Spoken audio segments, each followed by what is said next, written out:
Welcome back to another episode of Change Wired podcast. My name is Angela Shorina. I'm your host. I'm your partner in change, in transformation, personal and collective growth.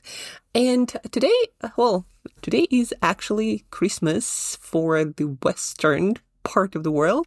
It's so funny. I got to think about all the traditions we have around the world. Like before, the world was quite static and quite small for each of us. We were born in one place, and we would spend most of the time with people from one tradition, from one culture. And actually, for a lot of people, it still might be the truth. But even for people who stay more or less in one place their entire life, like one country, it is becoming more and more apparent that the world is just so different with its traditions. Like, for example, Christmas might be a big thing for people in more of a westernized part of the world with specific religion. But if you look at a Muslim world, or you look at countries like where I'm from, or to Russia, we don't actually have these Christmas celebrations. And when you see people doing specific things around Christmas, you start looking at it more objectively and more with curiosity, like, why is this evolved this way? Why are people doing this? And should I do this too? And sometimes you're like, I kind of like this tradition, so I might take it on. And then the other day you might think, I kind of think this tradition is no longer for me. Like at some point with my family, we decided that we're not going to participate in staying up late over a New Year, for example, but instead we're going to celebrate New Year with fresh heads and fresh eyes on January 1st. And so I think in life, you get to a point, hopefully, where you start more and more questioning the things that you grew up thinking they're normal or that what everybody does. And you start looking at things with the perspective of, do I like it? Do I actually want to do it? Does it feel right for me? Is it aligned with the person that becoming or want to become or am right now?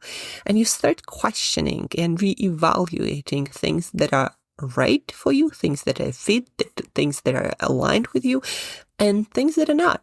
And then choosing what you actually want to keep in your life. There is this good saying, you can't pour into a full cup. And when you have so many things that don't necessarily align with where you are in life, you don't have space for things that can be more aligned with the person that you are today, your present self, not yourself that drags with them all the past that you're used to, from people to work to values to your favorite snacks.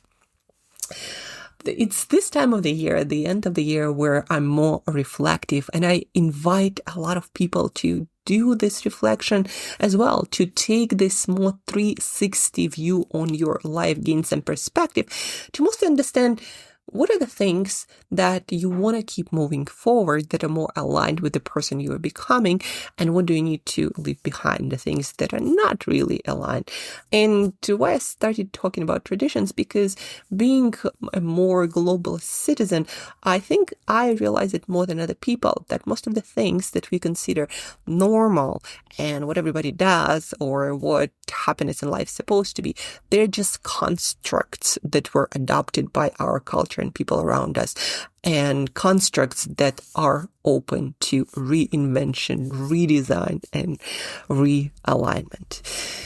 But back to our podcast. On today's podcast, as the title and description promise, you're going to learn about how to set your goals better for the year ahead.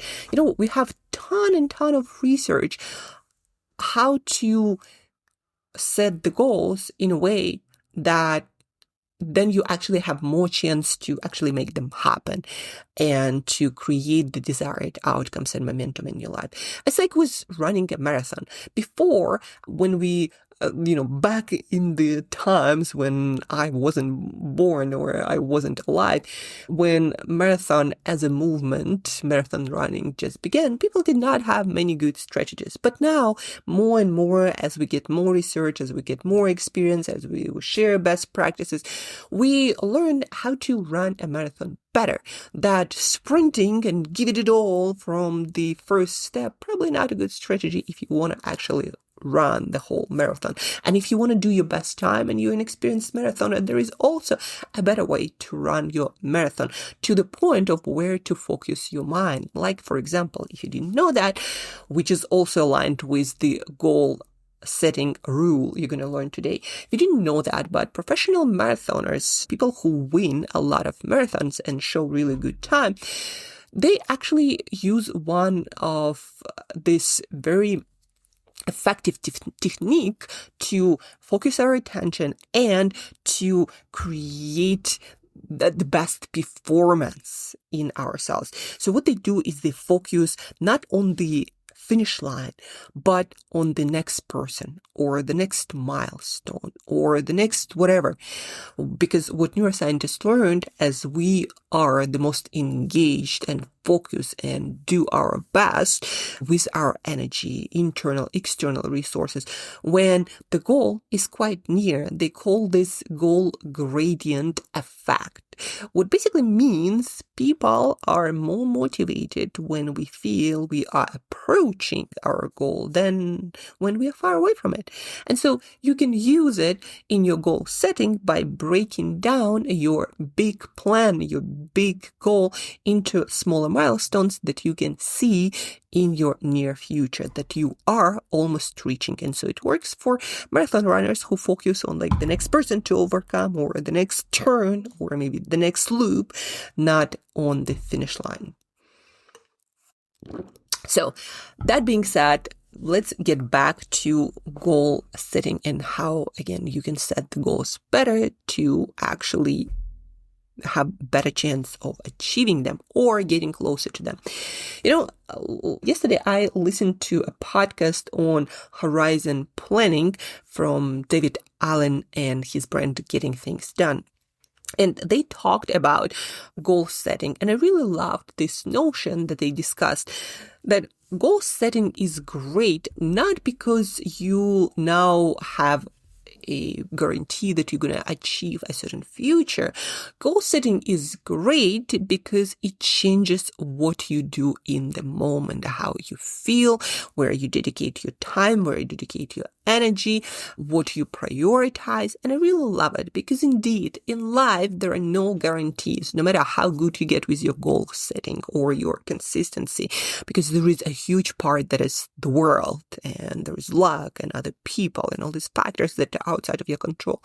But what changes with goal setting is now all of a sudden you set up your brain to focus and filter specific things. And also, you usually prioritize your time, your energy, resources for these specific things that you say you want to achieve. And by doing so, you improve the likelihood of those things becoming a reality in your life. So, goal setting, it is useful, but it's not magic. What are some, specifically 3 mistakes that people still do with goal setting? Majority of people still do, even though really good research shows that that is not what's going to motivate you, what's going to keep you going, or what's going to make it more likely that you're actually going to persevere and focus on your goals until the moment that you have a chance to reach them, right? So 3 mistakes that people still do that actually sabotages goal achieving. Mistake number 1. Do not shoot big. There is like the magic of thinking big. It's one of the most popular books in this self-development psychology. And here is where it is wrong. Stretch goals beat leap goals. Stretch goals is when something is a little bit outside of your comfort zone, but you can stretch and reach there. You see yourself getting there. Whereas leap is like this void underneath your feet that you need to jump over, and you don't really see how that's possible. Consistent motivation, the kind you need to keep taking action that increase the likelihood of you achieving your goals, comes from goals that are challenging but believable. Your brain has to genuinely think, yes, this is possible. And as you reach your next milestone, just like an elite marathoner, your brain sees the possibility of the next step. And yes, have a big vision, absolutely. But set goals that are within your reach. Use that big vision as a North Star. You know, when you travel from, when we used to travel by foot and we would use stars to navigate, you see the star, but it's not like you're ever going to reach it, but it helps you to navigate world towards where you want to go. So you can always set the next big goal once you get to that stretch goal. Self-belief grows from evidence, and that's the most important thing about this, guys. If you shoot big and set these goals that you can only reach, in 30, 40 years, if ever, just like Elon Musk, we're going to get to Mars. I don't know if he's going to get to Mars, but he'll probably get people closer to that.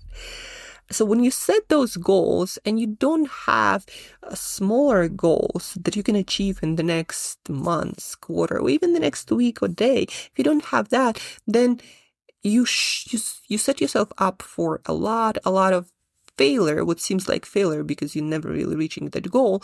And that demotivates you, and that makes you feel less confident in your ability to achieve anything, not just that big goal, but anything. And that's why it is so important to set goals that you can actually reach, because self-belief and motivation grow from evidence, not from having this big star goal that nobody ever reached, and you might not reach it in your lifetime. So do not shoot big.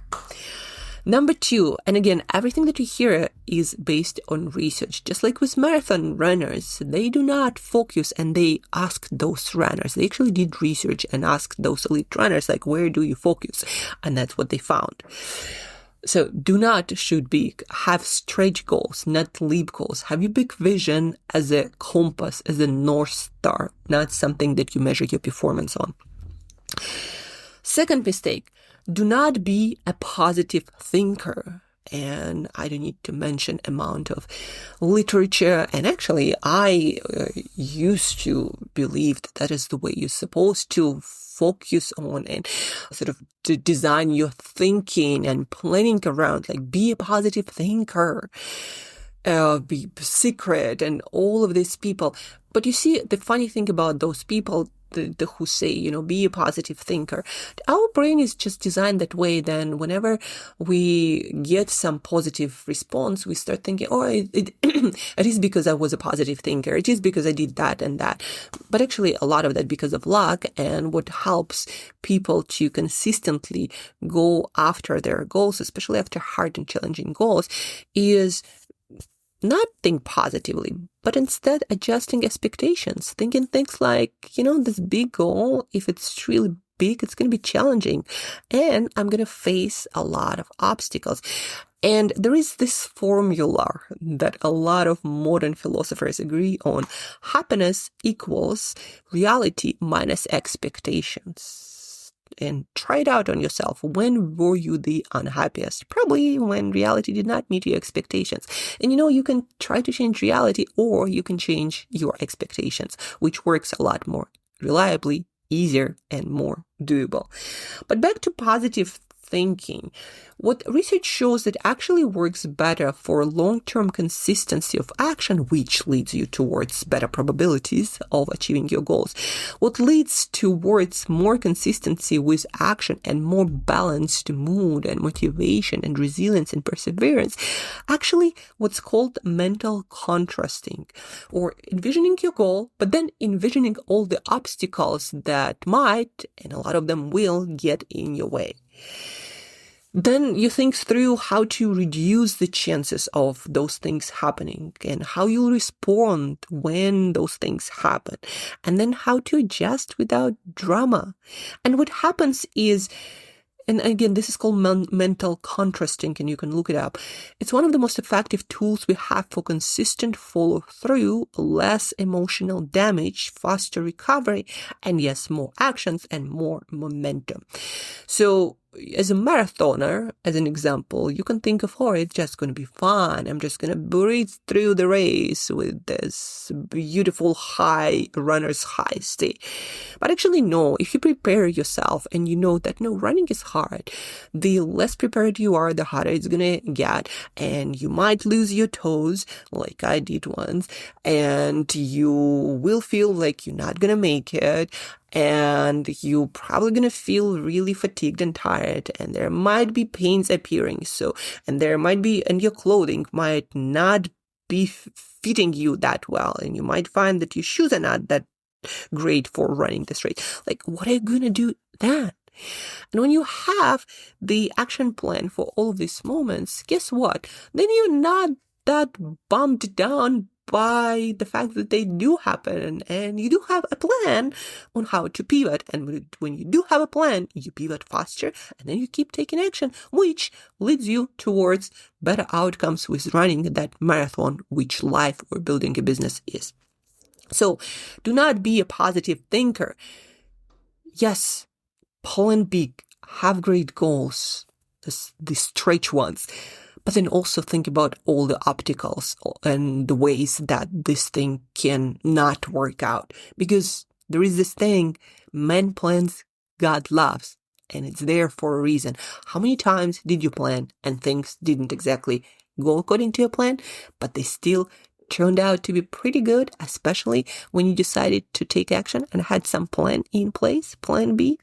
Plan B is not because you don't believe in your plan A. Plan B is because things do not go according to our plans all the time, if ever.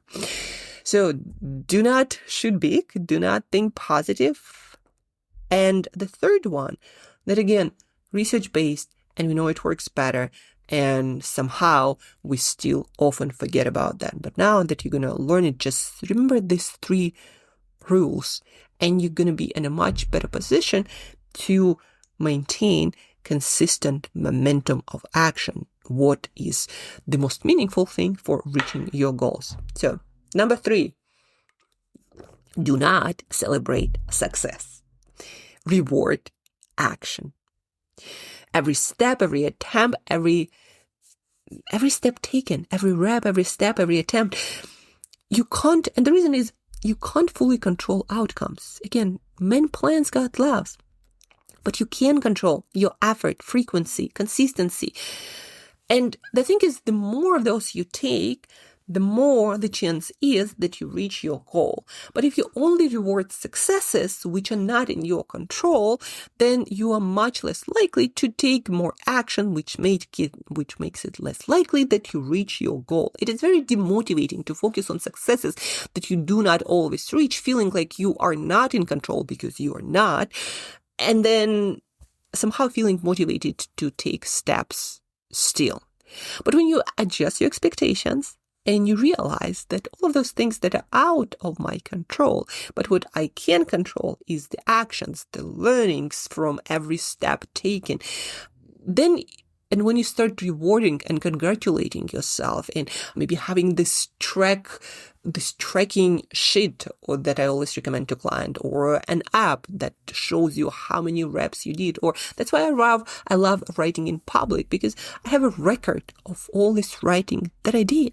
And then people start congratulating me or complimenting on my communication skill, on my writing skill. I'm like, yeah, because I took action. So I reward action and reps, not the successes that, again, come and go. You don't always get to hear compliments at all. And sometimes people will say that you're bad at it. And so what? Now you just stop, which reduces the chance of you to actually achieving that goal that you say you want. Luck might show up or not, but consistent growth only comes from putting reps in. Track progress, yes, to adjust your strategy, but watching your goal itself isn't what moves the goal closer. Forward motion does, every step does, mastery does, and mastery is built step by step, rep by rep. So, to conclude our conversation today, if you want to achieve more goals or simply make more progress, because again, goals are not guaranteed, but if you take more reps, you're going to get closer and closer and closer. And here is what works better for you having the motivation and resilience and perseverance for taking more steps, for taking more action, for taking more reps. Number one, have a big vision, but set achievable stretch goals. Believe in yourself and your vision, but plan for obstacles. Acknowledge progress. Use it to adjust, but be obsessive about rewarding the reps you take, right? Do not shoot big. Do not be a positive thinker. Do not celebrate success, because what gets you there isn't that.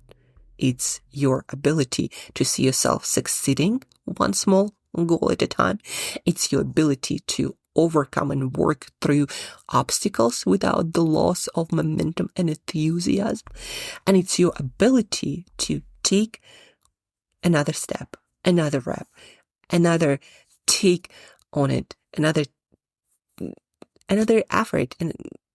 And that comes from rewarding the actions that you take, not the successes that you do not control. So guys, I hope this is helpful, and it's this time of the year when you start setting your goals, when you start creating new direction, new destination, when you start creating your visions for, maybe the next decade even, till 2035. We're going to be there as well. Maybe even on this podcast, because our podcast has been around for almost, 8 years? So guys, as we are in this season of setting goals, of creating visions, of shaping your destination, just remember those 3 things. Do not shoot big. Do not reward success. And do not be a positive thinker. Because at the end of the day, what helps you to take more steps, which increases the chances of you reaching the goals, is the actions you take. And the more motivation and belief you have, the more it's more likely to happen. And that's why you need to build the reps, reward them, and think about obstacles so they don't demotivate you, and being able to reach goal by goal, building that evidence, so you have so much more confidence and so much more motivation to continue.